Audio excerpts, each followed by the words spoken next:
4 games tonight, all of them East versus West, and what we learned is the East might be better than the West. Just throwing that out there. Let's go ahead and lob that grenade out into the crowd and then turn around and walk away. People will go find stats and, well, no, you see the record between the two despite tonight's blah, blah, blah, blah, blah. Somebody will dig it up, throw it in the comments below. I haven't done the research, so I have no idea. But tonight it kind of felt like, well, the West had a good start to the night. By the end of it, you're like, yeah, maybe the East is better, or maybe it's just the matchups, right? So let's go ahead and start things off with Toronto at home against the Colorado Avalanche. It's back.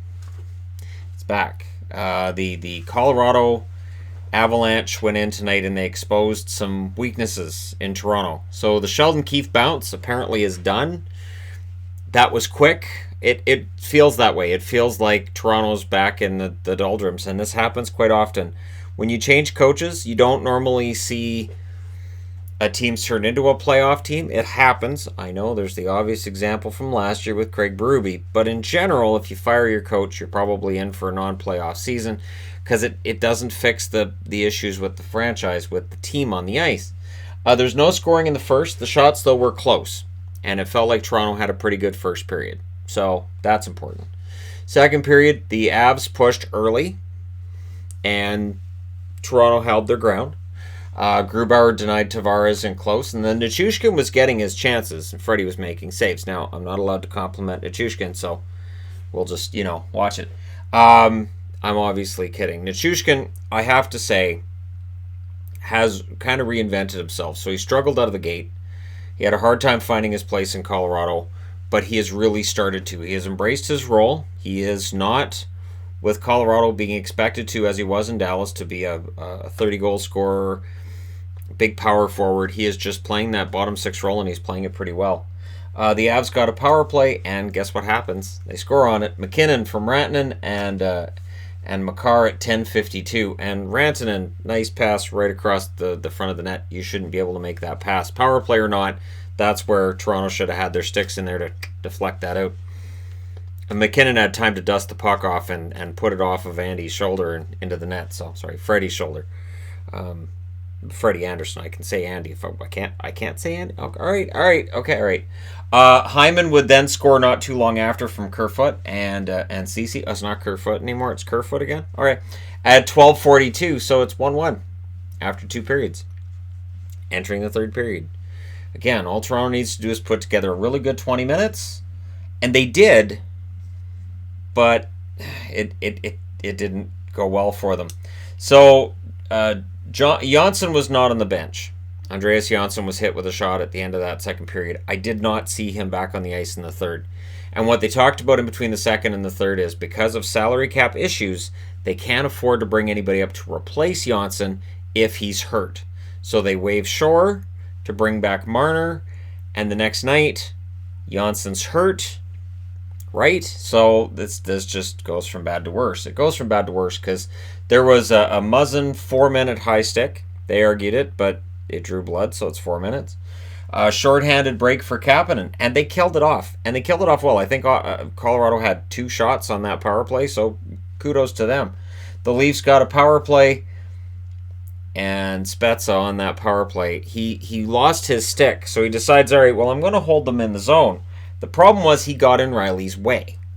So they kind of halfway collide with each other, and Nichushkin goes, thanks, and he skates down the ice, and unassisted, he scores a shorthanded goal at 6 minutes and 40 seconds. And you could feel the air kind of come out of the building on that one, because that was just, if you're on the power play and you break your stick, just go get a new one. Don't try anything fancy, or I don't know what Spezza was thinking there, but all I could picture in my head was somewhere Mike Babcock jumping up and going, see, that's why I scratched him. So anyways, it was a tough break for the Leafs, makes it 2-1. The Leafs did push at the 12-minute mark. The Avs were really holding on, and the Leafs pulled the goalie with 2:20 left, and again, they were really pushing for that tying goal. Could not get it because Grubauer was fantastic. Donskoy would then get the empty netter from McKinnon and Calvert at 18:41, and then they pulled the goalie again. And I know, percentages, yada, yada, yada. 2 goals in a minute, it's not going to happen. Not against Colorado. a team that does not allow goals in the third period. I think they said they've allowed 13 in the third period all season, which is the NHL's lowest number. They're just crazy good in the third. So if they have a lead, they're good. 3-1's your final for Colorado. The Leafs played well, but in the end, they take a loss. So for Toronto, this is a tough one. Grubauer saved 38 out of 39. Anderson saved 27 out of 29. Your 3 stars are Grubauer, Anderson, and Nichushkin. And again, Toronto on back-to-back nights, they get 1 goal, and they allow 9 between 2 games. So being outscored 9-2 in their last 2 games, that's going to be a narrative for the next couple of days till their next game. Power plays, Colorado goes 1 for 3. Toronto went 0 for 1. They didn't draw enough power plays. Shots were 12-10 for Toronto in the first, 13-11 Colorado in the second, 16-8 for Toronto in the third. Final shots 39-31, and Colorado comes out with the victory, largely due to Grubauer. All right, next up, St. Louis went into Pittsburgh tonight, and the first shot of the game, Teddy Bluger from Pettersson and Tanev at 39 seconds. Teddy Bluger, one of the greatest names in the NHL because his name is Theodore Blugers, and he changed it to Teddy Bluger when he came to North America. Fantastic. So yeah. Then there was a near goal for the Penguins that actually Cahoon thought was going in, so he had his hands up, and it wasn't in, so he put his hands down, but he thought that was going in. Colton Parayko makes the save. The shots were 7-1 early for the Penguins. The Blues got a power play. Jarry denied Perron. Tristan Jarry is the starting goaltender in Pittsburgh. I don't need to make a video on Matt Murray because Jarry's the starter. I don't think there's any doubt now he's been the starter for the last couple of weeks, and he just keeps making it look better for himself. The Penguins pressed it around the 17-minute mark, did not score, so it's 1-0 after 1, but yeah, the Penguins were pretty darn good in that first period. Second period, there was an early power play for the Blues. They took the lead in the shots in the game overall early in that second period, so they definitely had some pushback there. Nason, nice tip that was handled by Binnington. So it was a shot taken by Malkin, and Nason with the tip. And Stefan Nason is the latest of the players that just joined the Pittsburgh lineup. I assume now that they just have like a whole bunch of hockey players that stand out in front of the arena, and just they pick a random guy and go, who are you? I'm Matt Stajan. I retired yesterday. You want to play for the Penguins tonight? Sure. Stajan goes on the ice, gets 2 goals. That's my prediction at this point. Simone almost made it 2-0. The Blues got a power play. I love live mics. I put up their live mic. There was some argument about whether or not that was a penalty. And you just hear some players yelling about it. So they didn't swear. We didn't hear swearing, but there was some yelling about it. I love it. And it reminded me of last night, too. Simone then just missed wide as Malkin came out of the box. So the Blues, you need to watch Malkin as he comes out of the box. There was a post for the Penguins as they pressured late, and then guess who gets a goal? Nason. From McCann and Cahoon at 19-20. In his first game as a Penguin, first game of the season, he gets a goal. Because of course he does. We've watched guys like Blandisi, Lafferty come into this lineup and produce. We have seen struggling Galchenyuk, tons of injuries, and it doesn't matter. It just doesn't matter. Pittsburgh finds ways to win. So the Blues got a last-minute power play, which led over into the third. In the third, the first note on this is strong play by Jarry. Just absolutely fantastic. And then at 4:59, Galchenyuk would score from Lafferty. And this really felt like it was kind of against the flow of the play at that stage.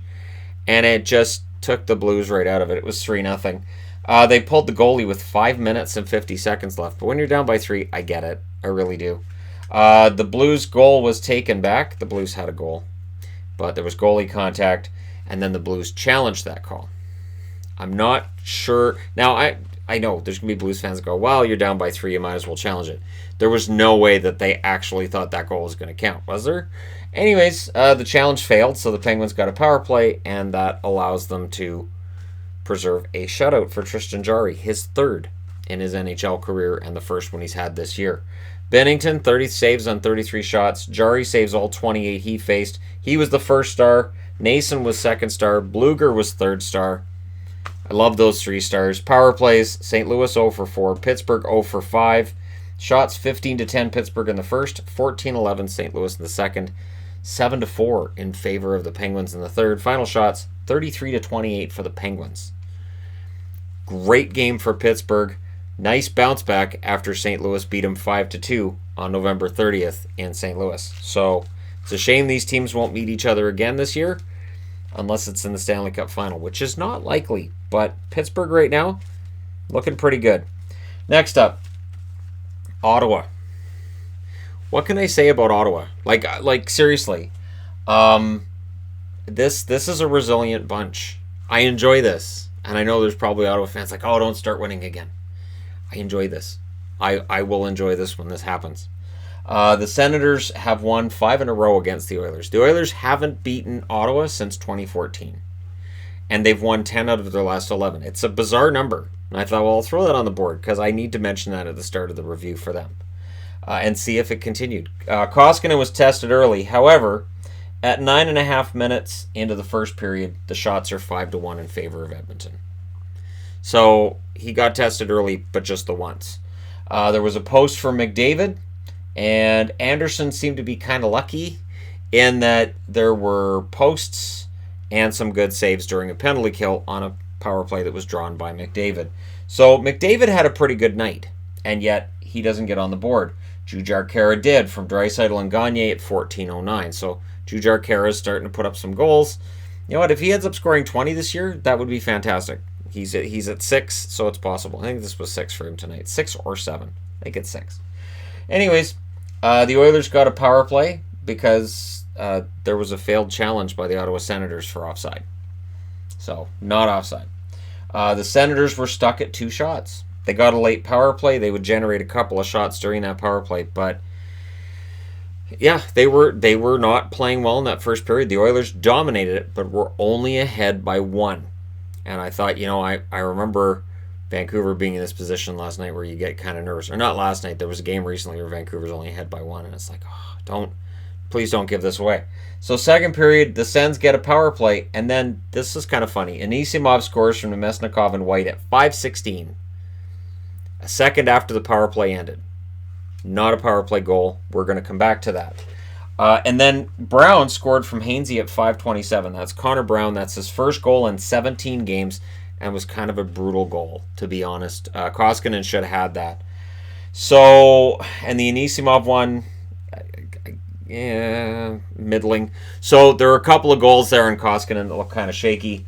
And for Connor Brown, it was interesting because they had mentioned, I'm trying to think if it was at the start of the second or in between periods, how Connor Brown had been the number 1 scorer in the CHL. And he had played on the same team with Connor McDavid, and McDavid had been, I think, 4th, and that was the 2013-2014 season.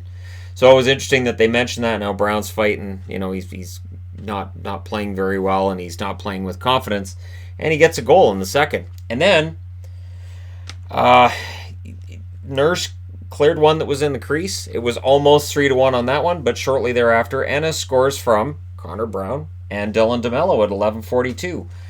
And I wrote on the board what happened. This was a game that was dominated by the Oilers until all of a sudden it's 3-1 for Ottawa. Mike Smith goes in net. So Koskinen gets pulled. We can start the conversation again about what might be wrong with Edmonton. This is their third setback in 4 games. I think we're now seeing a pattern. And yeah, the power rankings was definitely adjusted accordingly tonight because it does seem like there's a pattern going on with Edmonton. The Oilers and the crowd were really shell-shocked after that goal.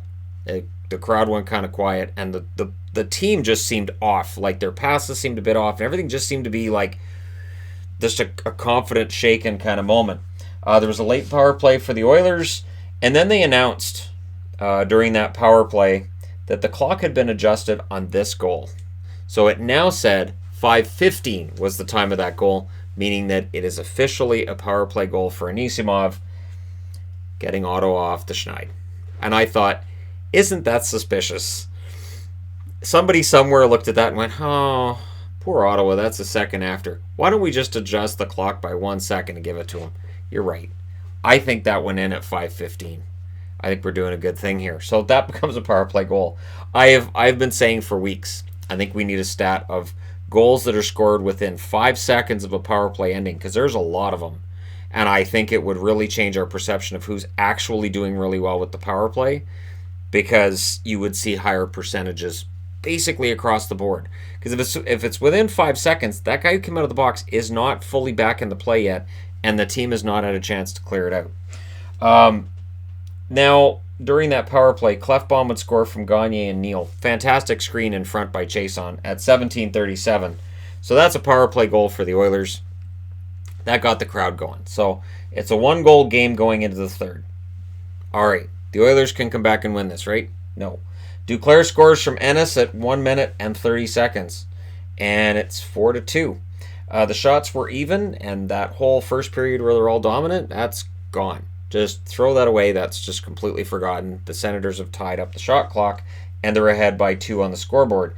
The Senators thought they had a goal, and it went to replay. Tkachuk thought it was in the net.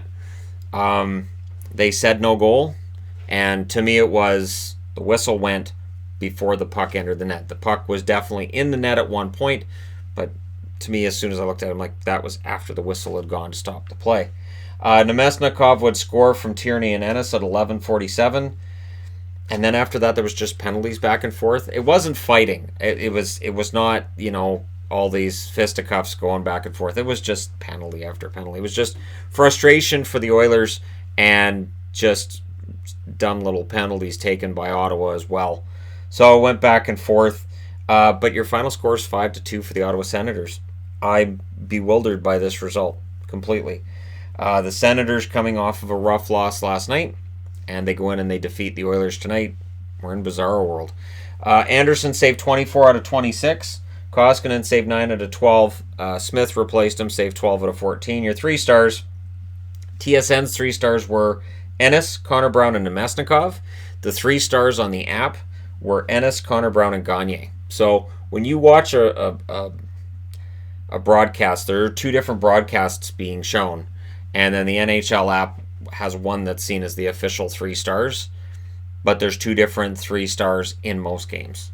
So unless it's a national broadcast, then I don't think they have 2 different sets of 3 stars. But in general, with the regionals, they'll have, okay, you're the official guy doing the 3 stars tonight, and then the next night it may be for the other team. Doesn't matter. If Gagne's in there or Nemesnikov, it doesn't matter because the Oilers lose at home 5-2. That's a pretty rough defeat. Shots were 10-4 Oilers in the first, 11-9 Senators in the second, 10-7 Senators in the third, 26-25 total for Ottawa, or for the Oilers. But again, much like last night against Vancouver, the Senators got better as the game went along. They just didn't spot the other team a 4-goal lead first. Power plays, 1 for 2 for the Ottawa Senators, 1 for 7 for Edmonton. So thanks to a little change in the clock, I think that was, that was the right time. The Senators get a power play goal tonight. You know what? Their power play has sucked, so I like it. I think it's fine. I'm waiting for more clock adjustments as time goes by. Okay, moving along. Capitals. I didn't have a whole lot to say with this one. Let's be honest. It's the Capitals. It's the Kings. It's a team that's at the top of the NHL. They got back to the top of the mountain tonight with this result. And for the Kings, they're right near the bottom. And while I know the Kings had a nice little stretch there where they won a little bit more than they were losing, this is a cold shower for any idea that they're back in it. Carlson scores at 4:36. Somebody must have told Carlson, hey, people are catching you on the scoring list. Not defensemen, but guys are catching you. He would score again from Oshie and Eller at 13:27, and he is the 5th defenseman to reach 40 points in 29 games. They said Bobby Orr did it 6 times.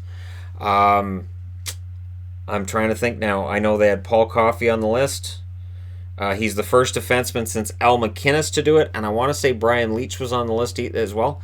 It's a Hall of Fame list, so it's still pretty fantastic, and they were talking about Carlson for the Norris tonight. So, and I can't deny that. And this was the Kings feed that I was watching as well. And Carlson deked around quick. He deked around quick and then put the puck. It was a really, really nice play by him.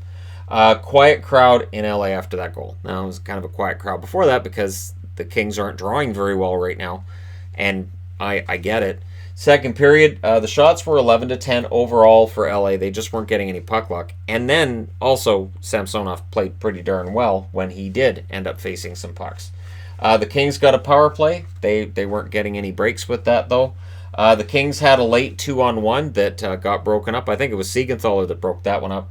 There was a late power play for the Kings, so they got a few power plays in there, but there was a shorthanded 2-on-1 for the Capitals, which was stopped by Quick during that power play. So again, the Kings' power play is often more dangerous against them than for them. And with Ottawa, they're up and coming now. I think their power play is above 9%. Look out for Ottawa. I guess LA may end up with the worst power play in the league. Third period, Lizotte would score at 3 minutes and 20 seconds, and it was a result of Samsonov coming out of the net and trying to stop the puck, not realizing it was still rolling in near the net behind him, and Lizotte just plugged it into the net. It was one of those brain farts that a goaltender will have every now and then. So yeah, that happened, and the crowd and the Kings were back into the game. They felt that they had their chance, and they took chances. The Caps got a power play. They wouldn't score on it, and then Anze Kopitar hit the crossbar, and I went, crossbar Kopitar. Done. That's going on the board. So I did it. Late power play for the Caps.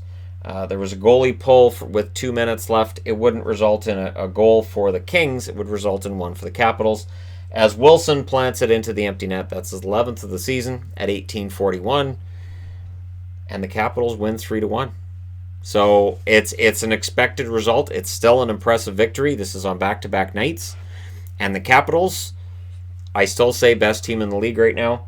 I have believed since before the season started they were probably going to be the best team this year, and I haven't seen anything to tell me otherwise yet, even though Boston is close. Shots, Samsonov, 22 out of 23 that he saved. Quick saved 19 out of 21. Your 3 stars, Carlson, Siegenthaler, who had an amazing game, and Lizotte, who scored the goal for LA. Power plays, Capitals 0 for 2. The LA Kings 0 for 3. The shots were 8 apiece in the first, 10-4 LA in the second, 10-5 in favor of the Capitals in that third period, showing that if you want to defend a lead, do it at their end of the ice, not in your own. That being said, let me know what you guys thought about tonight's games. Don't forget to hit like and subscribe if you're browsing right through. You just happened upon this video. Thank you guys so much for all your support. It means a lot. And I will talk to you again soon.